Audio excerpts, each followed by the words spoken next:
for those appetizers, and then later we'll definitely have JoJo's for some dessert.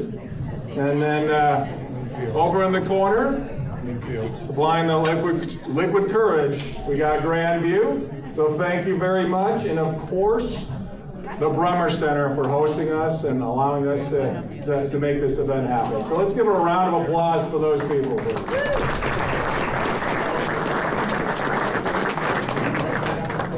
So continue eating, of course. For our event tonight, we have two speakers. We'll be in a fireside chat. They'll be speaking some passions and talking about some of the efforts that they're pushing through, and I think there's a level of audience participation. Tomorrow we'll facilitate that conversation. But one of our guests over here, we have Lisa Schauner. So she's an experienced business professional and entrepreneurship education leader, focused on cultivating startup ecosystems through education, economic development, and entrepreneurial action. A native Nebraskan raised in a rural community, she has spent more than 20 years building and supporting the entrepreneurship ecosystem in central Nebraska as an educator, author, consultant, and community advocate. In 2025, she joined the University of Nebraska-Lincoln as an assistant professor of practice in the management department and Center for Entrepreneurship, following leadership roles as chair of entrepreneurship at Doane University and as leader of the entrepreneurship centers at UNK and Central Community College. She's an author of both fiction and nonfiction, as well as the former co-founder of Open for Business magazine. Lisa serves on multiple advisory and nonprofit boards and is involved with Women Investing in Nebraska, Leadership Nebraska, and statewide entrepreneurship initiatives. She is currently pursuing a PhD in human sciences with a leadership specialization at UNL, with research interests in experiential learning, entrepreneurship, education, and community development, and has developed award-winning curriculum for small business entrepreneurs. Her background is diverse, with work experience in many industries: energy, telecommunications, information technology, real estate, marketing, advertising, media production, construction, and manufacturing. I think if we just put like what you didn't do, probably would have been shorter. I didn't know you were going to read the whole thing. So, can everyone, let's give a round of applause for Lisa, and please join us up front.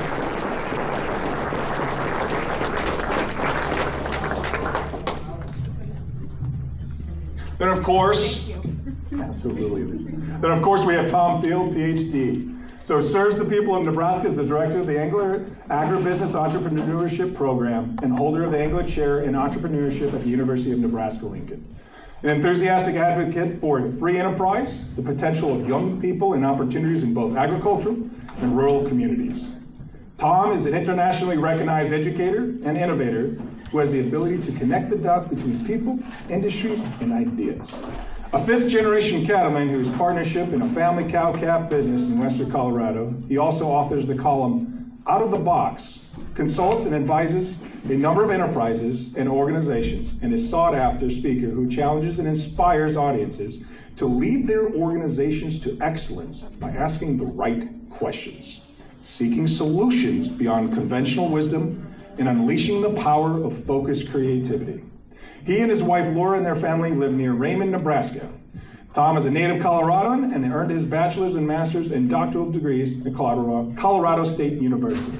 Let's give a round of applause for Tom.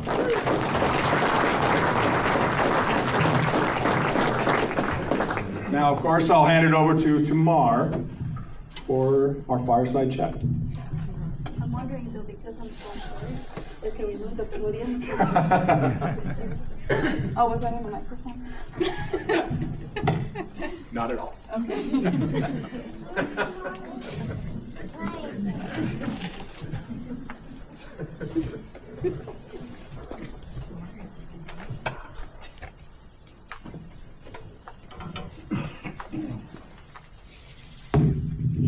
Like this. So thank you for being here today. It's an honor for me personally. I've been following you two for a while. Just incredible to have you both here. We're going to talk about a few different things, if you don't mind. So we'll start with what makes a community worth staying for? When you think about the keywords of belonging and identity and pride and roots, What does that mean to you? I'm here for the weather. I grew up in Hebron, Nebraska. Many of you probably know it. And my ex-husband and I, we brought our children back in 2000. We lived out in Denver during the dot-com boom and all of that good stuff. And we made the choice to move to Nebraska to raise our children near family. And part of why we did that, though, is because we both grew up in Nebraska and in small communities. And the thing that I can say that makes it worth it is when I walked in this room tonight, or when I saw all of you walking in this room tonight, there were hugs, there were first names, there were handshakes. You guys truly care about each other. And growing up in a small town, that was something that I always tell people I grew up in Pleasantville, because that's what it was like. It was this most idyllic thing. Everyone knew my parents, everyone knew me, everyone knew everyone, and everyone took care of everyone. And so I think care is probably the thing that makes me most passionate about small communities and our Midwest Nebraska mentality and the niceness, and keeps me here. So yeah. So I think communities make a decision, whether it be magnetic or not. And I'm not sure there's any reason to judge those who choose the non-magnetic route. There are communities that choose to be exactly the way they are, and they're happy to ride that horse until it's no more. I think the magnetic communities do a couple of things really, really well. And the first thing that they do is they acknowledge that they can fight well together, right? That solving problems involves some productive conflict, but they fight well, right? Because we can fight badly. I grew up in a family of all brothers, and I know what fighting badly looks like. And now I'm in business with both of them, and now I know what fighting well looks like. Because for the business to thrive, we have to do productive conflict. So I think that's really important. And you can do that. Like, you can disagree and still go have coffee. You can disagree and sit next to each other at your kid's basketball game and cheer for those kids. And we can find places where we don't agree and still be in community together. And that's really critical, I think. And the second one is that I really think magnetic communities make a decision that it's up to them. I've been in communities like, and let me tell you, coming from Colorado was such a breath of fresh air to come to Nebraska. There's a lot of places where there's just sort of this notion, well, somebody's going to come rescue us. A big company, some government program, whatever. And ultimately, right, we got to live by our wits. It's the wilderness, and they may be coming. We may not like the solution they're bringing. So the communities that decide we're gonna build this our way with a focused vision for the future, I think, are the ones that really make it happen. And I absolutely agree with Lisa. When you have warmth in a community, you have the chance to attract young families, retirees, etc. Can I add something to that?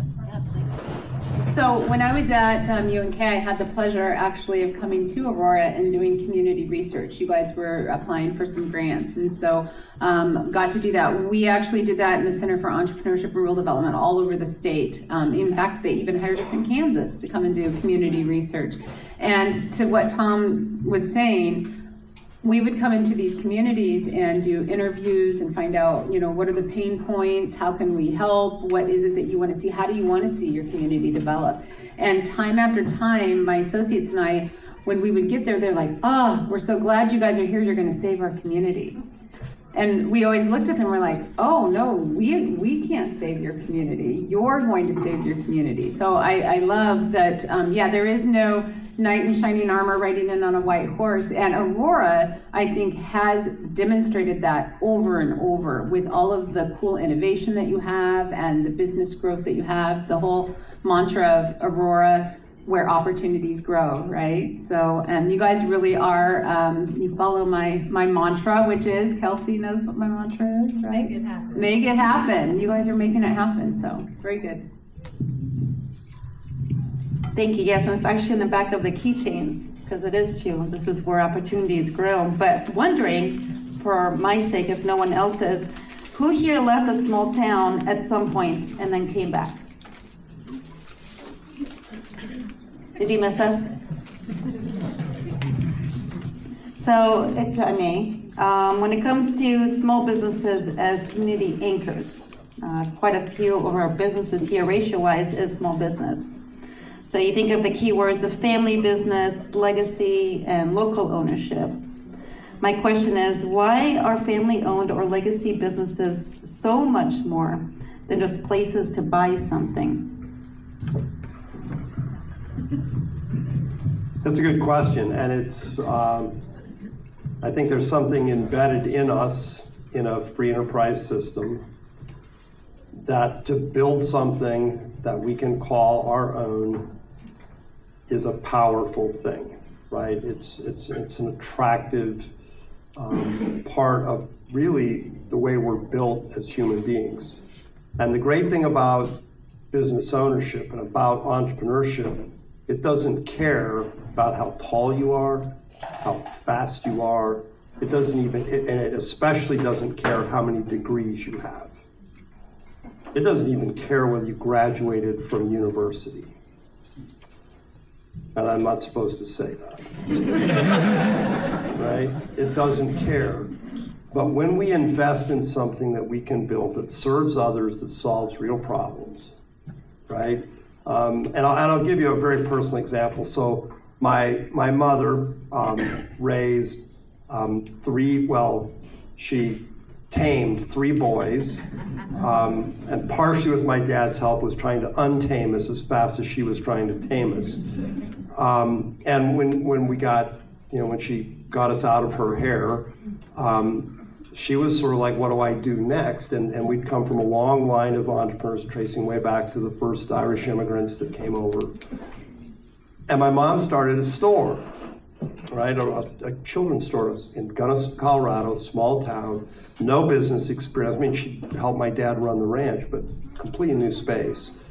She started this company. When she finished, she started at about 50. She wrapped it up at 82, right? And at her funeral, we figured it up. She had hired, in the course of those 30 years, 230 young people in our community for at least one part-time job. And we came to find out that there was also never a kid that got turned away if there was a need, right? So my mom, did she become Walmart? No, that was not her goal. Her goal was to serve the community that had served her and to do it in a way that made sense with her value system. And the best experience of what we learned about my mom's business was after her funeral, we went to her favorite Mexican food restaurant, this wonderful family in our community that's had this restaurant for a long time. And one of the waiters, he was probably 20 years old, he came over and he said, I want to tell you, I love your mom. She always made me feel welcome. So if that's the legacy of business, right?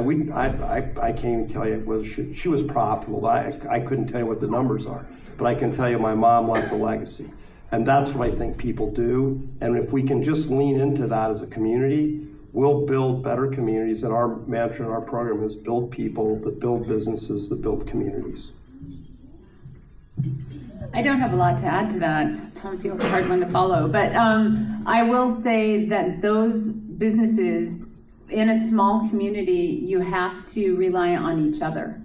And that is key. And in order to be successful, it's great for your mom to have that store, but you have to be confident that your neighbors and your friends and the other members of that community are going to do business with you, help promote your business, and support your business. And so I think that that's a big part of having those legacy businesses and those generational businesses to continue on, because then that leads into how you market your community as well and create some of those important experiences.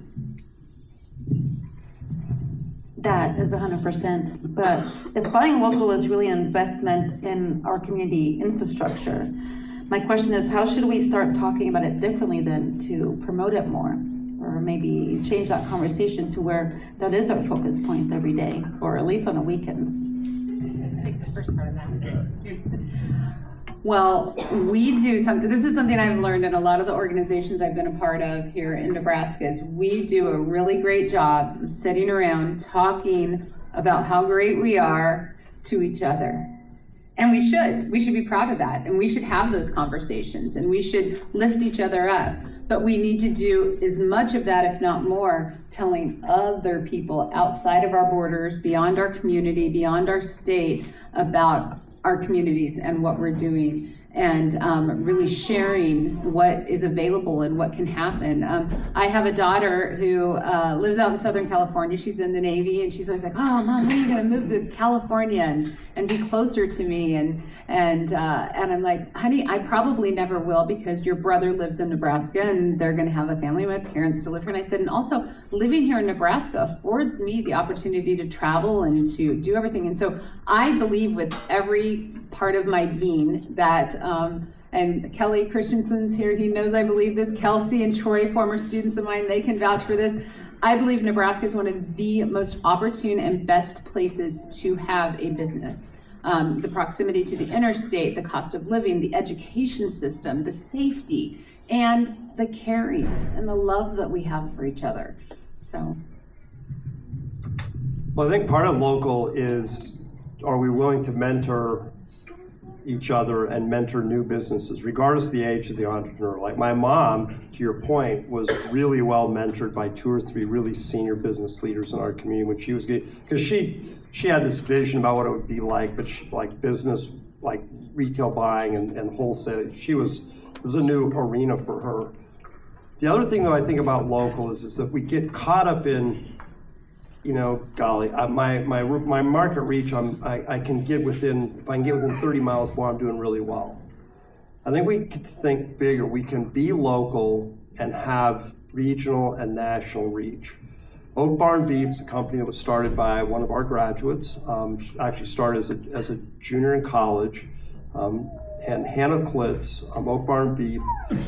I just went and looked at her senior, one of her senior projects, and her vision mission was that she would have national sales and a local storefront by 2035. Well, here we are in 2026. For the last 8 years, every year she has sold direct-to-consumer beef to all 50 states in the union, several foreign countries, which is a bit of a challenge, but she's managed to pull that off. And she has a storefront in West Point. And so when we think local, it's local certainly supporting those businesses, but it's more than just buying from each other. It's coaching, mentoring, and looking for ways to collaborate, to build enterprises better, to share shipping, to share marketing, to share some things that give us, you know, some options. Because if we are trying to do it all ourselves, all on our own, you know, this fractional kind of notion, like if I need a CFO, I probably can't, if I'm a small business, I probably can't afford a full-time CFO. But if I can work with 7 other businesses to have a fractional CFO who can help all 7 of us, now we're actually in collaboration, right? And that makes a big difference. So I think local it's a buying market, it's a selling place, but it's also a mindset about how we grow an ecosystem, which you've done really well with your career, and that you're going to do great here. And welcome to Nebraska. I'm wondering though, from the macro to micro stance then, why do talented people often feel that they need to leave small towns to make it big out there and then eventually come back, God willing? What makes them think that they have to leave just to get a name out there and then tell a success story to us here later? That's a good question. I will tell you that our program, so we now have 550 alums. We're a 15-year-old program at the University of Nebraska. We're kind of the new kid on the block. 550 alums. What's really interesting is that 95% of our graduates who are Nebraskans stay in Nebraska. the ones who leave go to South Dakota and Wyoming because they're right on the border, right? So if we would just do a little bit of creative annexing, they would be in Nebraska. And so we were stunned. When we first came here, there was some real opposition to having an entrepreneurship program in the College of Ag because people were saying, what you're gonna do is you're gonna create kids with big ideas, they're gonna leave Nebraska, we'll never see them again. I actually think talent will stick when they know that there's a place where they can work, live, play, and lead in collaboration with other generations. If they feel like there's not going to be a room for me, or if I'm going to be told that will never work, right? And that's one thing that I think is really important, is be careful about how we talk to alums. And then it's also okay, go set sail somewhere, go give it a run, but keep the connection and bring people back. And I think that's an okay thing, right? Is to have some outflow so long as there's a magnet to bring them back.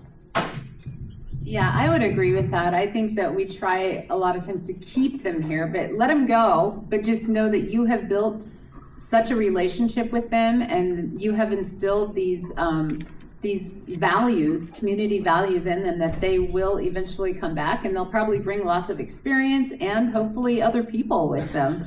Another thing that I think is really important in order to have them come back, have them kind of be those boomerang residents in your community, is to make sure that they know they have a voice in that community and that voice is going to be heard.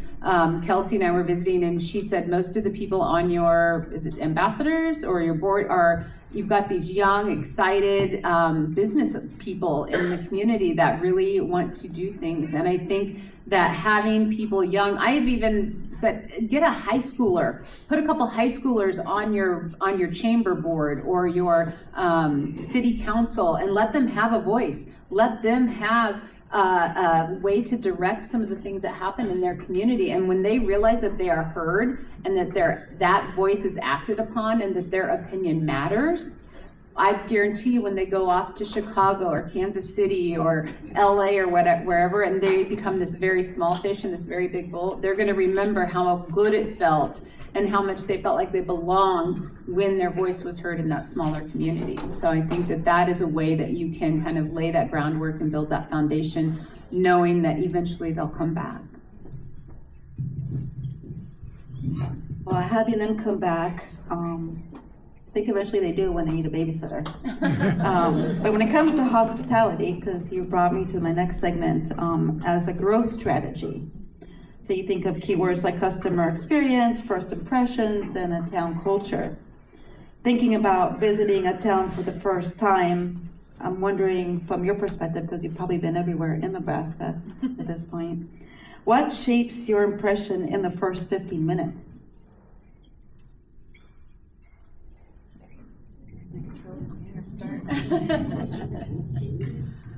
Well, as you know, Derek so kindly mentioned my book about customer service and business relationships, but everything is about that experience. Everything that you do in your businesses, in your profession, in your neighborhood, these kinds of meetings, it's all about the experience. We can thank Disney for that. We all want that great experience, right? Right now, that probably hasn't been as it's so important right now because we're seeing our economy shift. I think we would all probably agree with that, to where people are becoming a little more particular about how they spend their money. They're becoming a little more conscious about, with inflation going up and maybe the job unemployment rate going in the opposite direction as it has been. We are starting to kind of see things, we're seeing that shift happen. And so having customer service and good customer experiences that build trust, that build reliability. When you can rely on somebody, you go back to their business and you are a return customer. So I think building those experiences for people has never been more important than it is right now in order to ensure success for your business. Yeah, so I would, again, right, a professor, of course, I'm going to bring recommended reading. Should buy her books. But a book that, like, and this is a surprising one, and you don't have to know anything about rugby. I've spent some time in New Zealand and Australia and fell in love with the sport. But this is a book called Legacy, and it's what the All Blacks, the world's most successful professional sports team, and then New Zealand's rugby team, long-standing, the very best professional sports team on the planet.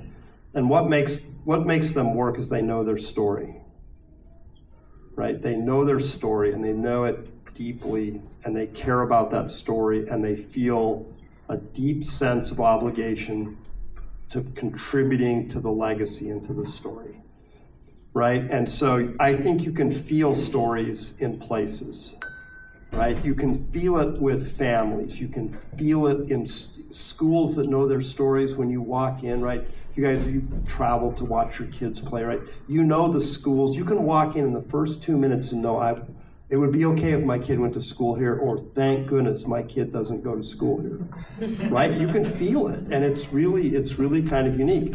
And if you want to really put it into process, this is a book called Excellence Wins, a no-nonsense guide to becoming the best in a world of compromise. This is the guy who founded Ritz-Carlton.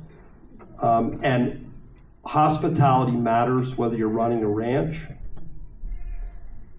right? One of the things that we do on our ranch, we trail cattle, and we're on public roads, and so we've trained our crew and our team and our cattle to single file it once we get spread out on the road so that people can get past us. And so it's a hospitality initiative, and we're really gentle with people. Like if they're in a hurry, we work hard to help them. But when you have a hospitality approach, for the first time in my life as an agricultural person, on our last fall drive in that, I take vacation to go do these things. We had 3 people stop and say, this is my favorite part of living here, is seeing this, and thank you for feeding us, right? So those in ag, sometimes we're like, the world doesn't care. No, they care, right? But we're trying to be hospitable. If you're running a mechanic shop, you can be hospitable. If you're a great plumbing service, you can be hospitable. It doesn't matter what you do, hospitality matters, and it changes people. And I think at the end of the day, when we think about business, is there really business, or is there just people? Right? Because without people, there's no business, right? So it all comes down to that relationship. And what do you see in the first few minutes in town? Are people taking care of things? Is there a story? And when people drive past you, are they smiling or growling? And I think we send those signals pretty clearly. Yes, I don't know where else you go for vacation. I don't know if you welcome in Australia too. Yeah, good place too. Yeah. But when you think about change, and I think we've established that it's not our enemy, but complacency is. So my question is twofold. Why does change feel especially personal in small communities? And where is the line between honoring tradition and resisting progress?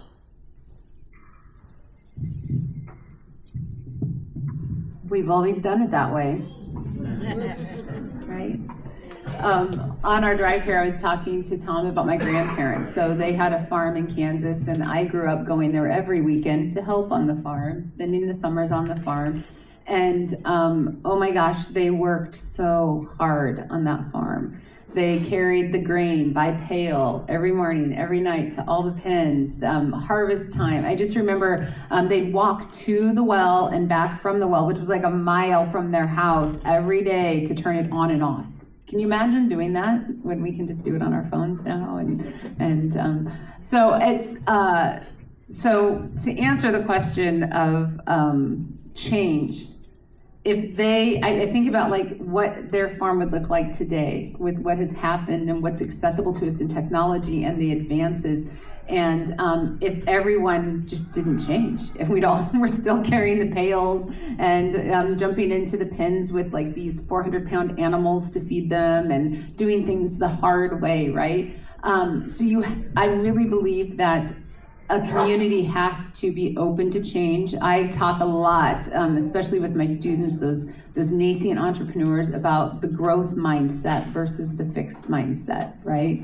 And that we've always done it this way is definitely part of that fixed mindset. So I think it's really important that you incorporate that growth mindset. And even as maybe people who are entrepreneurs but are not business owners, that's a thing. But you can encourage people inside of companies to be entrepreneurial, to be innovative, to grow. And that's how those businesses get bigger and expand and take on more market share and everything, is by having space for those innovative thinkers, for the people who thrive on change. There are people like that. And so change is just a very important part of business growth. I love that Aurora, kind of your mission is, opportunities grow here. And I think of innovation. You guys are known for innovation here. I love that Chad Johnson, Grain Weevil comes from Aurora, the Edgerton Explore It Center. I mean, there's nothing more innovative than that. So I think you guys are a great community when it comes to that growth mindset, that it has to continue on and you have to create space for it. So real fast in the world of change, like one of the things that we need as human beings, we need anchors and we need sails, right? And the challenge is to know when to put the anchor down, when to lift it up, when to furl the sails, when to unfurl the sails, when to tack the boat, right? And that's the challenge of an older generation, right? And I'm so thankful I'm still classified as a young boomer. I just feel better about that, even though I'm 68 years old. And you're all supposed to go, oh, really? You look so young. Thank you. And I think that's the generational conversation, anchor and sail. But the key is, if we have a compass, if we know the compass, the non-negotiables, this is the value system, then the change, we can deal with it, right? And if you want to look to two models that I think it will help you, if change is like, if it bothers you and you're thinking, okay, what do I do with this? Undaunted Courage by Stephen Ambrose, the story of Lewis and Clark, and then Canoeing the Mountains, which is written by Todd Bolsinger, which is a story about how we changed the modern church using the Lewis and Clark model. And here's the key message from Lewis and Clark. At some point in time, you're going to run out of water. You're going to have to sell the boats and buy horses. That's how you're going to get over the mountain, right? And that's hard, but it's necessity. But if we have a compass, that change is doable, right? Without the compass, the change is hard. We touched on marketing our community and promoting from within to reach beyond our borders of our towns and our state lines even. And for me, when I was stationed in Nebraska in 2021, they transferred me 2 more times after that. But even traveling in Europe and in the Middle East, I'd be like, there's this awesome place, it's triple landlocked, and the beef is really good. But I'm wondering, when we go as business leaders and we expand beyond our community and how we talk to new people or go to expos in Dallas every Tuesday and Thursday. But the question is, what story do we tell and how do we make it authentic? And are statistics better than just telling like a personal story to make it more relatable? Or how do we stay and promote? Is it through LinkedIn and, hi Zoe, and doing selfies? Or do we tell our story from all the beautiful parameters that we have here when it comes to success? So can you give us advice on that? So the power of storytelling, right? At the end of the day, that is marketing, and it is how we build relationships. I mean, okay, men in the room, how many of you married way over your rank? Okay, there was only, and right, yeah. Those of you who didn't hold your hands up were either single or about to be. Right. Sorry, I said some of you, if you weren't paying attention, so you got to pay attention. But how many of you, like, you had to tell an authentic story, right? You had to share an authentic story. And how many of you, like, how many of your best friends came from like an unexpected place, like this sort of kind of crazy encounter, and somehow the stories connected, right? It's the capacity to tell an authentic story and to listen to the authentic stories of others, right? And I think that's like, if we want to market ourselves well in any market, we have to be willing to share the story, but also listen to the other stories and look for ways to make those connections. And at the end of the day, I really believe this. Most people on this planet are trying to raise their families as well as they know how, right? And if we can be in touch with that, good things can happen. But an authentic story matters, and an authentic story told even with stuttering and grammar mistakes and misspellings still sells. An inauthentic story that is not the truth, that doesn't really represent who you are, can be put in the most glamorous like setting and nobody buys it because we're smarter than that, right? And to kind of piggyback off of that, I believe that the way that you can tell that authentic story is to let your feelings come through and let other people really see those feelings and not be afraid of that. A lot of times I was told growing up, don't let people know how they make you feel or they'll make fun of you, right? And so it's like, so I can't talk about my feelings. So it's a very confusing message sometimes that we give young people, and a lot of us grew up with that. And so be willing to share your feelings. And like Tom said, it's a two-way street. People want to know more about you when you want to know more about them. So just kind of keep that in mind. When you look at, it's very easy to remember in Nebraska because the middle of it is the word ask, right? So ask them about themselves. Ask about their experiences. Ask how they feel and make that connection with them, and they're gonna wanna know more about you, so. I'm trying to make that some way to market Nebraska. And Banquet was silent. one more book recommendation. I don't know if you come from cowboy culture, you'll know this guy Baxter Black, who was the cowboy poet, right? If you want to learn about storytelling and entrepreneurship, his book Lessons from a Desperado Poet will teach you and introduce you into a storytelling model that is absolutely fantastic, that's authentic, and that allows you to control that story as opposed to having to write into some sort of cultural narrative that you don't buy. I think about being authentic and being grateful and asking the right questions.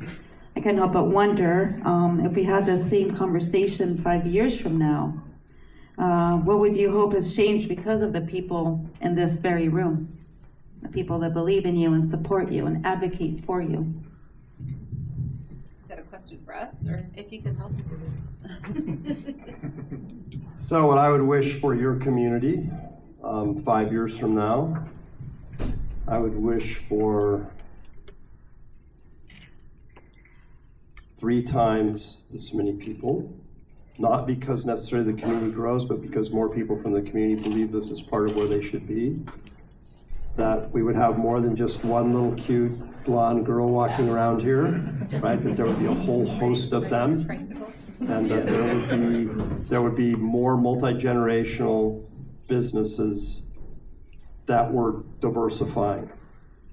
1 family, 3 offspring, 3 new in-laws, 4 new businesses, right? And that's, my vision in our family is how do we figure out how to leverage so that I have 5 children, 2 are 13, so we're not worried about marriage yet. The other 3 are all married, and I'm trying to figure out how to build businesses so that those 3 couples can be hooked to the family business in some way. They're all making their own way today, but our goal is like diversified family business, living in a place where we can live, work, and play safely, in love with our neighbors, and live in the faith that we have.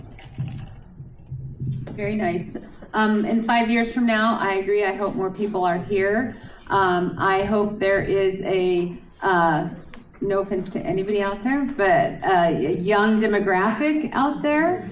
And I hope that you have a lot of young people in leadership roles because they feel that they can be and they're empowered, and more businesses. And most importantly, I think that I really hope for Aurora, and I think you're probably already doing this, maybe not as formally as you could, but I hope that you're continuing to talk to each other and to have conversations. When they asked Tom and I to come and speak here, we thought, oh great, we'll have a conversation because that's what they should be doing. And so we just really wanted to do that, and I hope that you all are getting together on a regular basis. I'll give Hebron a shout out again. They do this great thing in Hebron. I think they call it Hebron Coffee Talks, and they do it once a week or once every couple of weeks, and they live stream it on Facebook. And it's just, I love watching that they have these conversations in the community, and they really do kind of step up and help each other and figure out what everyone's doing and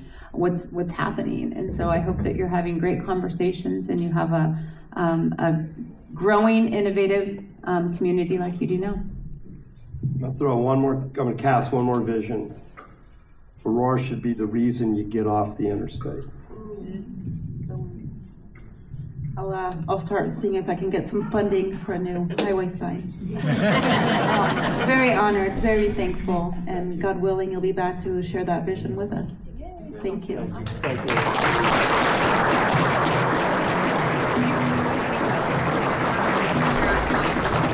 Anybody have any questions? Suggestions? Mayor Marlin, do you have any jokes for us tonight? I have about Thank you so you. much. Thank you.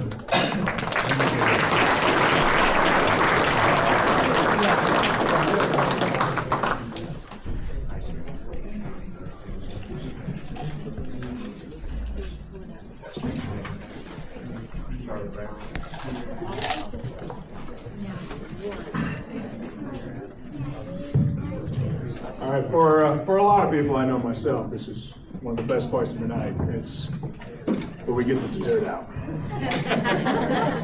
So again, JoJo's is providing, the dessert for tonight, and I think Tamar's making sure we get that out here. So, but I believe there's also another urgent announcement, right, Jake? Yep. So you saw that wine raffle, right?